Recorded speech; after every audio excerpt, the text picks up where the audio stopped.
sesungguhnya Allah ini bakalan nyelesain perkara-perkara kita. Min anwa'il bala, daripada macam-macam bala, musibah. Baca itu tadi berarti bismillahirrahmanirrahim, wala haula wala quwwata illa billahil aliyyil azim. Wa min fawaidiha annal basmalata majlabatun likasratil hasanat, dan di antara faedahnya juga basmalah ini mendatangkan beribu-ribu macam kebaikan. Wa min fawaidiha aidan annal ityana bil basmalah fi mawatinin katsiratin la taj'alu lisyaitani tariqan wala sabilan ala man yaquluha fi tilkal mawatin wal amakin.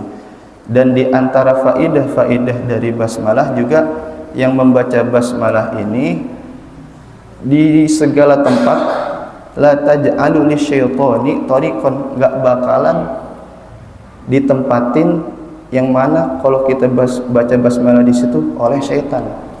Insyaallah syaitan enggak bakalan nempatin. La taj'alu lisyaitani tariqan wala sabila ala man yaquluha fi tilkal mawatin wal amakin. Ada lagi pembahasan di sini khawasul basmalah wa asrariha, pengkhususan basmalah dan juga asrar, rahasia-rahasia dari basmalah. Saya di sini baca kitab Ghayatul Muna. Ghayatul Muna ini karangan alhamdulillah pengarangnya itu guru saya sendiri, jadi Syekh Muhammad bin Ali bin Muhammad Ba'atiyah Ad-Dawani. Alhamdulillah beliau masih sehat walafiat, hafizahullah ta'ala wa ra'ah. Di sini kekhususan basmalah dan juga asrarnya, rahasia basmalah ada banyak, Bu. Pak, ada banyak nih. Di antaranya wa khasuha katsiratun la yuhsiha illallah walakin nadhkuru minha annaha khalasun min zabaniyati jahannam. Di antaranya kekhususan dari basmalah dan juga rahasia-rahasia dari basmalah itu khalasun min zabaniyati jahannam. Membacanya ini menyelamatkan kita daripada zabaniyati jahannam. Zabaniyata jahannam. Zabaniyah itu apa? Intip yang neraka jahanam. Intip neraka. Intip itu kalau masak nasi paling bawah itu. Itu jahanam tuh, Bu, ya. Paling bawah, teraknya jahanam. Paling dalamnya neraka. Kalau kita membaca basmalah, insya Allah kita terbebas daripada malaikat yang jaga jahannam tadi, neraka jahannam, namanya zabaniyah. Li'anna hurufuha tis'ata asyar. Kenapa sih kita bisa terbebas dari malaikat tersebut? Karena huruf yang ada pada basmalah itu ada 19. Wa zabaniyata jahannam tis'ata asyar. Dan bukan kebetulan sih, emang Allah udah rencanain semuanya. Dan di jahannam tersebut malaikat zabaniyahnya itu ada 19. Jadi seakan-akan kita ini baca basmalah nutupin itu semua. Kurang lebihnya begitu, Bu. Iya, Pak. Man aktsara minha fid dunya khallasahu Allahu minhum yaumal qiyamah. Barang siapa yang memperbanyak baca basmalah di dunia, Allah bakalan menyelamatkan dia yang pembaca ini dari mereka. Maksudnya mereka ini malaikat-malaikat yang ngejaga neraka jahanam. Ya kurang lebihnya kita bisa artiin, kita bisa simpulin yang baca basmalah insyaallah min ahlil jannah. Kalau sering-sering, Bu, ya, sering-sering. Tapi jangan lupa ikhlas gitu.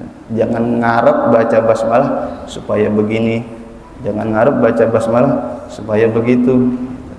Niatin lillahi ta'ala. Karena kalau udah orang niat lillahi ta'ala, semuanya dapat, Bu. Ya, Pak. Ini Ibu mulu ngomong, ya. Hadap sini dikit.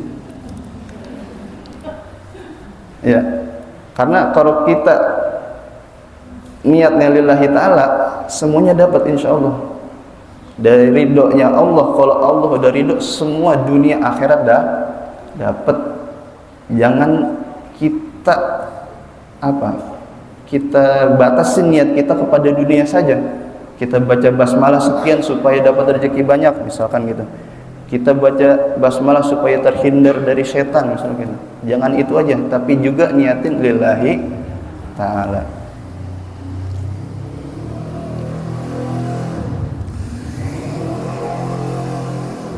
Dan di sini juga dijelasin wa min khawasiha anna man qara'aha indan naumi 21 marrah amina fi tilkal lailah minasyaitonir rajim. Dan dari kekhususan basmalah, anna man qara'aha, barang siapa yang membaca basmalah indan naumi, ketika tidur, 21 marrah, sebanyak 21 kali, amina fitil kalailah, Allah bakalan ngasih keamanan buat dia di malam itu, minasyaitonir rajim, daripada syaitonir rajim. Insya Allah kalau kita sebelum tidur baca Bismillahirrahmanirrahim 21 kali, Allah jaga kita dari kita tidur sampai bangun. Berapa banyak Bu, Pak, orang yang tidur gitu ya, bangun-bangun udah kagak, ya gitu pokoknya. Wa min syarril insi wal jin, dan juga dari keburukannya manusia dan juga jin. Kita yang pertama tadi terhindar dari setan, yang kedua terhindar dari keburukan manusia dan juga jin. Wasarikoh, dan kita juga dijaga sama Allah daripada sarikoh. Sarikoh itu kemalingan. Insya Allah rumah kita aman kalau kita sebelum tidur baca Bismillahirrahmanirrahim sebanyak 21 kali. Wal harik, dan juga kita rumah kita ini terjaga dari harik. Harik apa? Kebakaran. Mautil fuj'ah, dan juga Allah nyelamatin kita dari mautul fuj'ah, maut, mati secara tiba-tiba. Mati nggak ada yang tahu, ya Pak, ya Bu, nggak kenal umur mati, ya. Bocah kecil juga bisa meninggal bahasa ininya. Kalau mati kayaknya terlalu meninggal. Maka dari itu sebelum tidur kita baca Bismillahirrahmanirrahim dan doa-doa lainnya. Di antaranya Bismillahirrahmanirrahim, Bismika Allahumma ahya wa amut.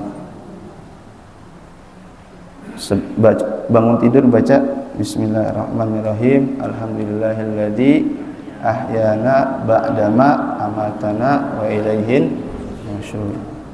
Itu kudu ditanemin bagi ibu-ibu, bapak-bapak, kudu ditanemin buat anaknya sebelum tidur sama setelah tidur, supaya nanti terbiasa gedenya. Saya dulu masih kecil juga gitu, sering diejain sama umi saya. Sebelum tidur, setelah tidur, sebelum bepergian, diejain pasti. Bismillahirrahmanirrahim, kayak bepergian, Allahumma majriha wa mursaha, diejain atau inna rabbi laghafurur. Alhamdulillah, sampai gede itu terngiang-ngiang. Secara nggak langsung kalau pengen naik motor pasti baca gitu. Wa anna man qara'aha 41 marratan ala udhunin majnunin aw masru'in afaqa min jununihi wa sar'ihi, dan barang siapa yang membaca basmalah 41 marrah 41 kali ala udhunin majnunin, di telinganya orang yang gila. Orang gila kita baca ini basmalah 41 kali.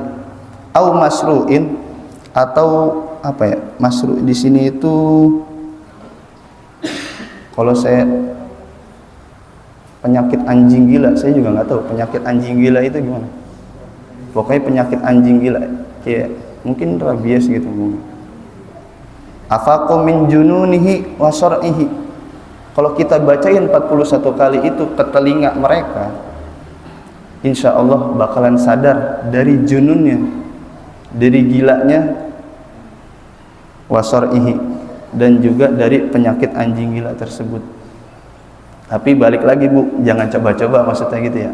Ya Pak, kita bacain tiba-tiba ada orang gila, cobain ah. Kalau gak digebuk kita ya. Iya.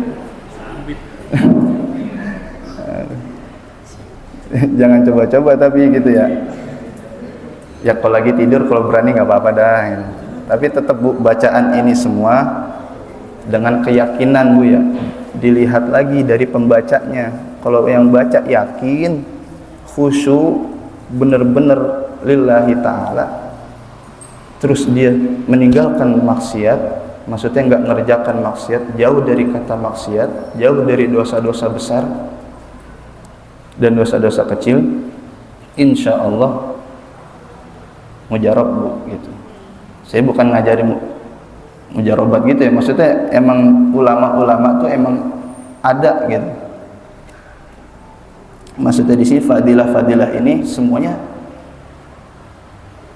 rujukannya dari hadis Nabi Muhammad sallallahu alaihi wasallam.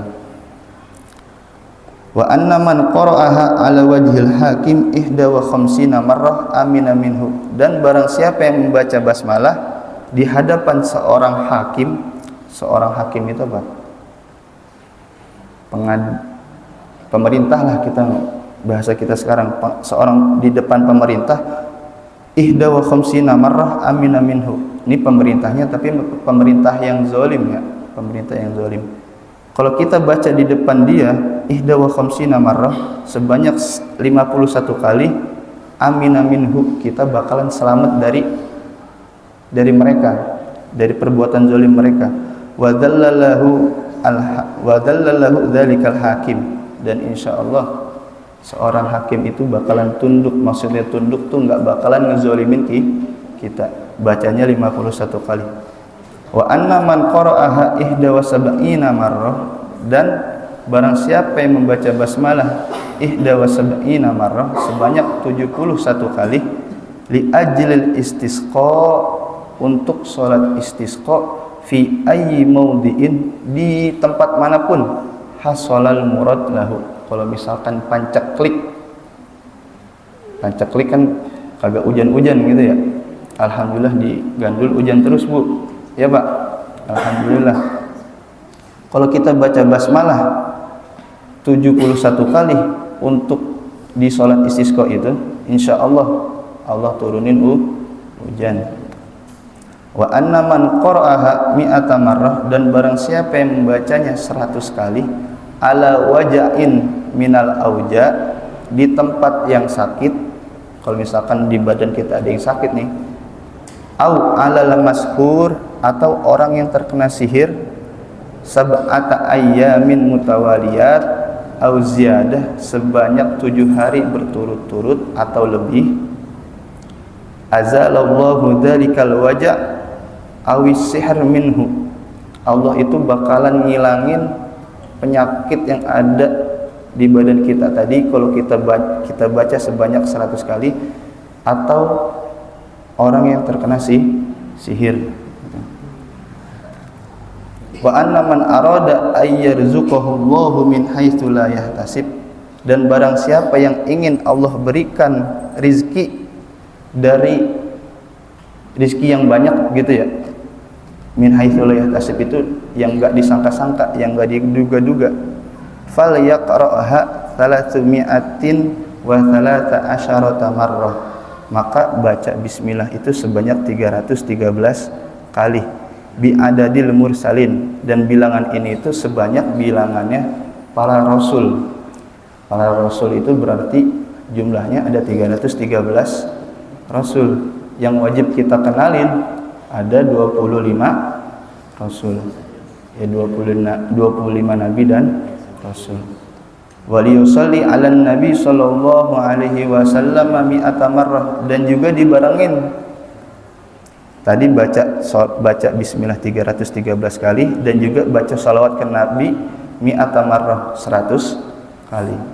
Salawat nabi gimana? Ya kurang lebihnya Allahumma shalli ala sayyidina Muhammad wa ala ali sayyidina Muhammad wa huwa mustaqbilal qiblah inda tulu'isy syamsi yaumal ahad, dan ini dibacanya itu kudu madhep kiblat ketika tulu'usy syams, ketika matahari terbit, yaumal ahad di hari Minggu. Wa anna man aradal futuh, dan barang siapa yang ingin futuh ini buka maksudnya buka tuh Allah bakalan ngasih dia pemahaman yang gak disangka-sangka, tapi pemahaman agama, bukan pemahaman yang lain.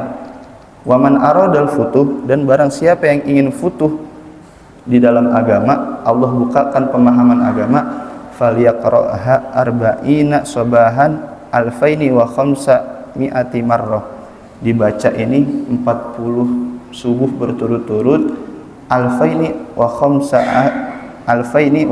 mi'a marrah, dibacanya 2500 kali. Nah, semua ini yang tadi Bu, Pak, ma'al i'tiqad at-tam fil jami', kudu yakin semuanya, dibacanya kudu yakin.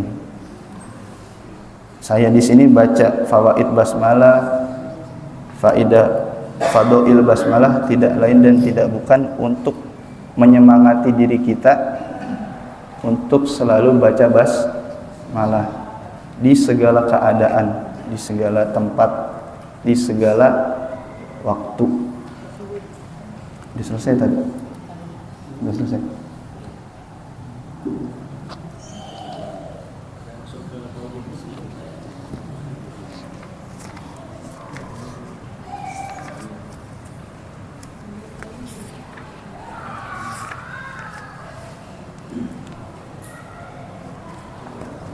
Wala haula wala quwwata illa billahil aliyyil azim. Dan di sini pengarang kitab menuliskan di dalam kitabnya wala haula wala quwwata illa billahil aliyyil azim. Tidak ada daya dan upaya kecuali dengan pertolongan Allah Subhanahu wa taala, zat yang maha tinggi lagi maha agung. Al-haulu di sini wala haula, kata al-haulu itu artinya al-quwwah, yaitu kekuatan.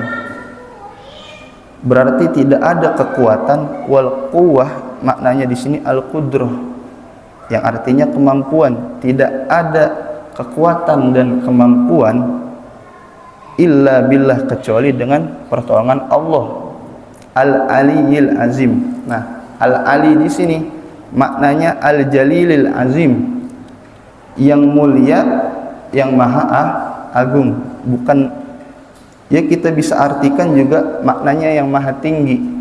Tapi tinggi di sini bukan berarti Allah itu di atas. Yang maha tinggi berarti Allah di atas gitu. Enggak.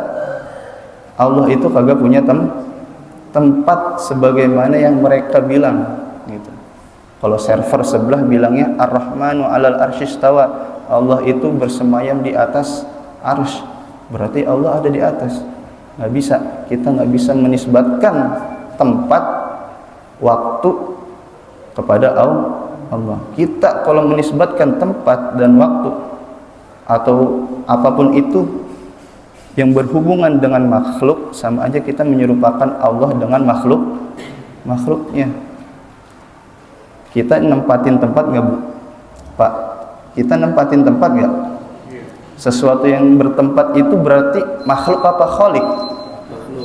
Makhluk. Jadi jangan sekali-kali kita ngomong bahwasanya Allah itu ada di atas. Kagak. Itu perumpamaan aja, perumpamaan ulama gitu. Intinya jangan pernah sekali-kali kita itu beranggapan bahwasanya Allah itu ada di atas.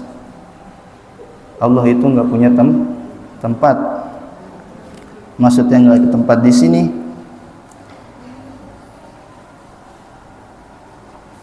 apa ya? Ini sebenarnya agak sulit juga pembahasan tauhid. Ya pada intinya Allah itu nggak seperti apa yang mereka bilang gitu. Allah itu ghairu mutahayyizin, nggak mempunyai tempat, maksudnya nggak bertempat di suatu tempat gitu. Kalau Allah udah mutahayyiz, menempati sesuatu gitu, berarti Allah itu lebih kecil dari sesuatu itu, benar nggak? Mungkin? Nggak mungkin gitu. Pada intinya Allah itu mukhalafatun lil hawadis. Allah itu berbeda dari makhluknya. Mukhalafatul lil hawadis ini sifat yang wajib pada Allah, yang sering dibaca 20 sifat wajib bagi Allah. Wujud, qidam, baqa, mukhalafatul lil hawadis sampai akhir. Itu kalau bisa kita tanamin kepada adik-adik kita, kepada anak-anak kita dari kecil, karena itu modal buat dia nanti udah gedenya. Seenggaknya sifat wajib bagi Allah itu kudu tahu, supaya dia mengenal Tuhannya dan akidahnya nggak goyang nanti kalau udah gedenya. Kalau dia udah tahu sifat wajib bagi Allah itu, insya Allah kalau ada orang yang ngomong ini ngomong itu, bahwasannya Allah begini Allah begitu, bakalan kejawab sama sifat wajib bagi Allah. Yaitu contohnya tadi, kalau misalkan ada orang yang ngomong aina Allah, di mana Allah, pertanyaannya aja udah salah. Aina itu di mana? Berarti seakan-akan Allah itu mempunyai tempat, sedangkan Allah itu tidak seperti itu. Gitu. Mukhalafatun lil hawadis. Allah itu berbeda dari makhluknya.